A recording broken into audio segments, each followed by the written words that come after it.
Hello, baseball fans. Hope everybody's doing awesome out there, staying safe, getting excited about this offseason. Hopefully, your team's connected to a lot of good rumors and makes that big signing. If you haven't hit like or subscribe, please do so. Still a new YouTuber in a lot of ways, so really appreciate your support. Best way you can help somebody like me out is by hitting that like and subscribe. And I give away prizes to subscribers just to say thank you for watching, so you're going to be able to get in on that as well. And talking about the offseason, I thought today we could talk about one of the biggest free agents on the market, maybe considered the second best hitter on the market, and that's nobody else but Cody Bellinger. That's right. Center fielder, first baseman. This guy has a lot of appeal, and he's young too. Well, young for baseball and free agency, anyways. He's only going to be 28, turning 29 next season. And why are teams going to be paying huge for Cody Bellinger? It's going to be that numbers he finally put up. Yeah, this guy went 307 average, 26 home runs, 97 ribbies, 20 stolen bases, 4.4 WAR. Huge numbers. This guy is a plus defender in the outfield. This guy has speed, and this guy has offense, or at least as of last season. And that's why teams are definitely going to be in on Cody Bellinger. It's that youth and all the other boxes that he ticks. But there's some warning signs there. There's certainly some red flags connected to Cody Bellinger, especially if you look at his last two seasons. I mean, we could go back to 2017, where he beat out Christian Yelich. He was the rookie of the year. That's the year he hit 39 home runs, had a 305 average. Huge numbers. Everybody thought this guy was going to be putting up massive numbers for his entire career. Not so.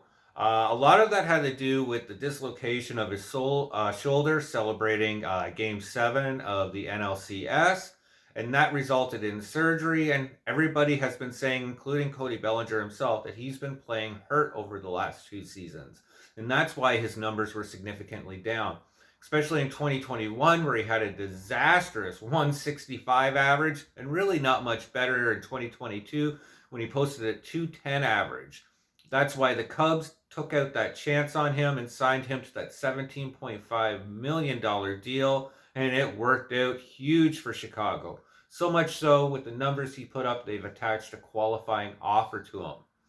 Now, interestingly enough, for Toronto fans, the team that Cody Bellinger has even said himself publicly that he came extremely close to signing to was Toronto, and he had some admiration for playing in Canada and the Toronto team. So that's interesting for Toronto moving forward if they could get this deal done. The big question is, will Toronto shell out 250 million bucks? Because yeah, it's going to be roughly that amount to get Cody Bellinger signed, an 11-year, $250 million deal. Obviously, there's going to be another couple teams that are going to be in on him, but not as many as you might think, considering the massive contract that he wants. Some of those teams, obviously, you have the Cubs, but I think the Cubs are going to bow out because they're just not the team in the organization that has that money and financial strength to get the deal done, and they need to kind of pivot and really shore up their starting pitching. Yankees, huge pocketbooks. But again, I think the Yankees are going to be spending their time concentrating on third base, getting Matt Chapman signed, Juan Soto trade, and starting pitcher.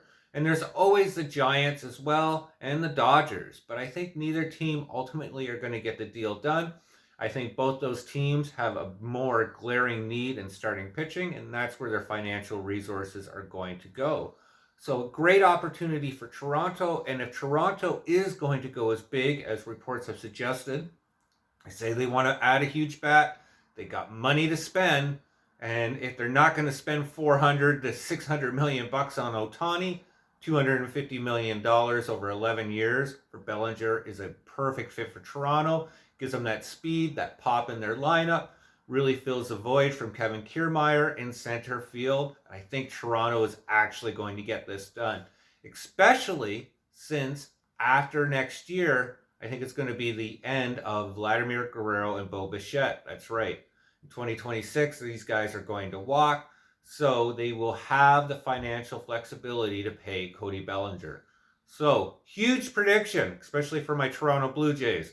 Cody Bellinger, Toronto Blue Jays, 11 years, 250 million bucks. Ha. Let me know what you think in the comments below. I'm sure you're going to blow that up. Hit that like and subscribe if you haven't already. Stay safe. We'll ramble on soon. Take care, guys.